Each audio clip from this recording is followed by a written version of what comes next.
भोपाल से प्रस्तुत हैं प्रादेशिक समाचार।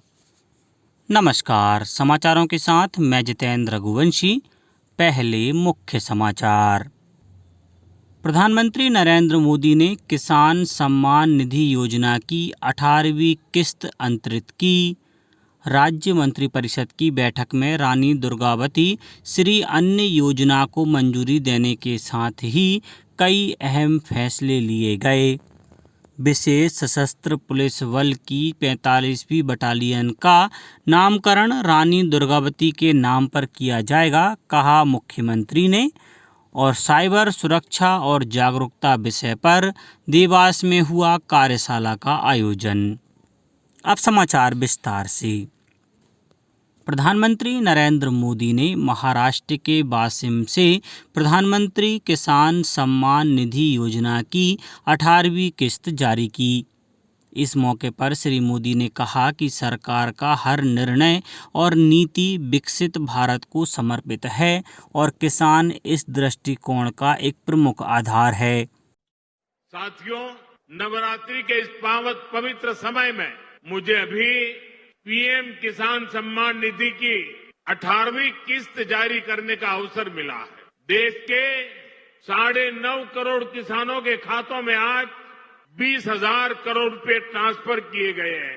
महाराष्ट्र की डबल इंजन की सरकार तो यहां के किसानों को डबल फायदा पहुंचा रही है। नमो शेतकारी महासम्मान योजना के तहत महाराष्ट्र के 90 लाख से ज्यादा किसानों को करीब 1900 करोड़ रुपए दिए गए हैं। कोहरा देवी के आशीर्वाद से मुझे अभी लाड़की बहन योजना की लाभार्थियों को मदद देने का भी सौभाग्य मिला है। ये योजना नारी शक्ति का सामर्थ्य बढ़ा रही है।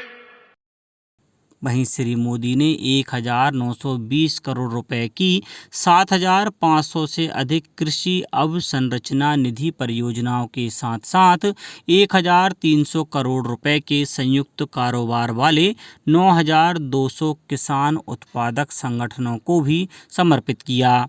प्रधानमंत्री ने कहा कि केंद्र सरकार घुमंतू जनजातियों और समुदायों के विकास के लिए प्रतिबद्ध है। उन्होंने वाशिम के पोहरा देवी में बंजारा समुदाय की समृद्ध विरासत को प्रदर्शित करने वाले बंजारा विरासत संग्रहालय का भी उद्घाटन किया। वीरांगना रानी दुर्गावती की 500वीं जयंती पर दमोह जिले के सिंग्रामपुर में मंत्रिपरिषद की बैठक आयोजित की गई। मुख्यमंत्री डॉक्टर मोहन यादव ने वीरांगना की प्रतिमा पर माल्यार्पण कर उनकी शहादत को याद किया। मंत्रिपरिषद की बैठक में कोदो और कुटकी उगाने वाले किसानों को प्रोत्साहित करने के लिए रानी दुर्गावती श्री अन्न योजना को मंजूरी दी गई। इसके तहत प्रति हेक्टेयर 3900 रुपए की राशि किसानों को प्रोत्साहन के रूप में दी जाएगी। जैन कल्याण बोर्ड का गठन किया गया तथा इस बार रानी अहिल्याबाई के गाँव में दशहरा मनाने पर भी सहमति दी गयी। सीतानगर हवाई पट्टी को विकसित करने सहित अनेक विकास योजनाओं को मंजूरी दी गयी। मुख्यमंत्री ने जिला प्रशासन के द्वारा तैयार किए गए संकट के साथ ही मोबाइल ऐप का शुभारंभ किया तथा एक क्लिक से लगभग 1.5 करोड़ की राशि लाडली बहनों के खातों में स्थानांतरित की। इस दौरान उन्होंने 55 लाख से अधिक हितग्राहियों को 332 करोड़ सामाजिक सुरक्षा पेंशन और 24 लाख से अधिक बहनों को 450 में गैस रिफिल के 28 करोड़ रुपयों का भी आवंटन किया। मुख्यमंत्री डॉक्टर मोहन यादव ने कहा कि विशेष सशस्त्र पुलिस बल की 35वीं बटालियन मंडला का नामकरण वीरांगना रानी दुर्गावती के नाम पर किया जाएगा।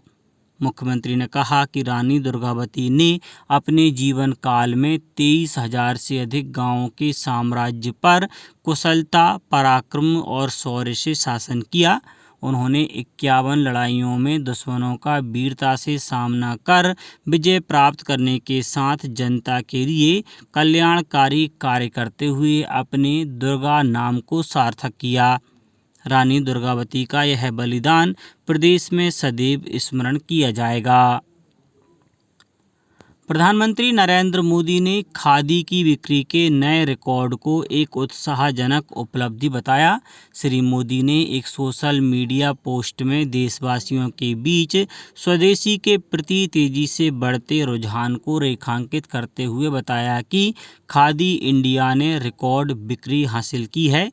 गांधी जयंती के अवसर पर नई दिल्ली के खादी भवन में सिर्फ एक दिन में 2,01,37,000 रुपये के उत्पाद बेचे गए। श्री मोदी ने प्रसन्नता व्यक्त करते हुए कहा कि इस उपलब्धि से खादी से जुड़े कारीगरों को भी मदद मिलेगी। मुख्यमंत्री डॉक्टर मोहन यादव ने प्रधानमंत्री श्री नरेंद्र मोदी के प्रति अपना आभार व्यक्त करते हुए कहा कि किसान सम्मान निधि के अंतर्गत प्राप्त राशि से प्रदेश के 81 लाख किसानों को लाभ होगा। प्रधानमंत्री श्री नरेंद्र मोदी द्वारा किसानों की खुशहाली और समृद्धि के लिए चलाई गई किसान सम्मान निधि योजना के अंतर्गत 20,000 करोड़ की राशि मध्य प्रदेश के किसानों के खातों में अंतरित की गई। डॉक्टर यादव ने मध्य प्रदेश के किसानों की ओर से प्रधानमंत्री श्री मोदी का आभार मानते हुए धन्यवाद ज्ञापित किया। ब्लैक रिबन इनिशिएटिव संदेश अभियान के तहत देवास में साइबर सुरक्षा एवं जागरूकता विषय पर कार्यशाला का आयोजन किया गया, जिसमें विद्यार्थियों एवं शिक्षकों ने भाग लिया। इस मौके पर अतिथियों ने कहा कि फिशिंग, बुलिंग, स्टॉकिंग, गेमिंग जैसी साइबर अपराध की घटनाएं बढ़ रही हैं। उन्होंने कहा कि सतर्क और जागरूक रहकर ही साइबर अपराध का शिकार होने से बचा जा सकता है। साइबर सुरक्षा आज की सबसे बड़ी चुनौती है। साइबर अपराधी दिन प्रतिदिन नए नए तरीकों से साइबर अपराधों को अंजाम दे रहे हैं। इसलिए अपने डाटा को सुरक्षित रखने के लिए दिशा निर्देशों का पालन करें। धार्मिक नगरी मैहर में नवरात्रि मेले में, जिसमें 12,000 से अधिक स्कूली विद्यार्थियों ने सामूहिक राष्ट्रगान गाकर एशिया बुक ऑफ रिकॉर्ड में नाम दर्ज कराया। मैहर का गौरव दिवस मनाया गया।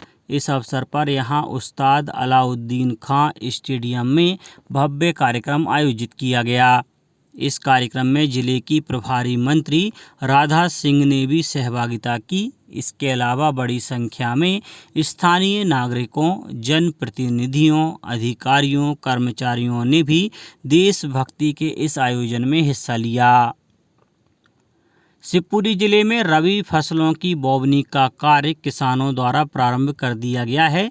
इसी बीच कृषि विभाग और कृषि विज्ञान केंद्र के वैज्ञानिकों द्वारा किसानों को उर्वरक प्रबंधन के बारे में सलाह दी जा रही है। किसानों को बताया जा रहा है कि रबी फसलों में पोषक तत्व प्रबंधन के लिए उर्वरकों का चयन करते समय उर्वरकों से मिलने वाली पोषक तत्वों की मात्रा का विशेष ध्यान रखें। अब कुछ समाचार संक्षेप में। नर्मदापुरम में अभिमन्यु अभियान के तहत मैराथन दौड़ का आयोजन हुआ। मैराथन दौड़ में 100 प्रतिभागियों ने हिस्सा लिया।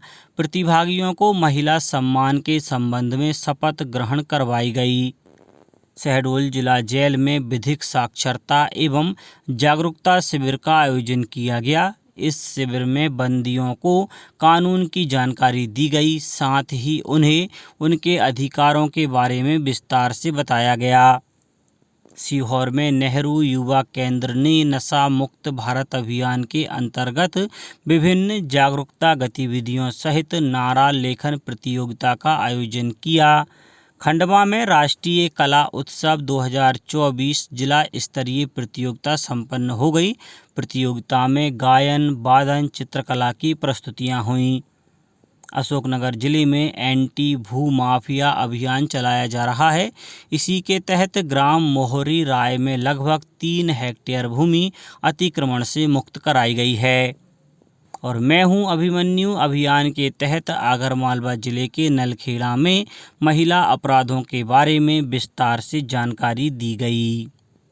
अंत में मुख्य समाचार एक बार फिर। प्रधानमंत्री नरेंद्र मोदी ने किसान सम्मान निधि योजना की 18वीं किस्त अंतरित की। राज्य मंत्रिपरिषद की बैठक में रानी दुर्गावती श्री अन्न योजना को मंजूरी देने के साथ ही कई अहम फैसले लिए गए। विशेष सशस्त्र पुलिस बल की 45वीं बटालियन का नामकरण रानी दुर्गावती के नाम पर किया जाएगा, कहा मुख्यमंत्री ने। और साइबर सुरक्षा और जागरूकता विषय पर देवास में हुआ कार्यशाला का आयोजन। आज के इस बुलेटिन में बस इतना ही। नमस्कार।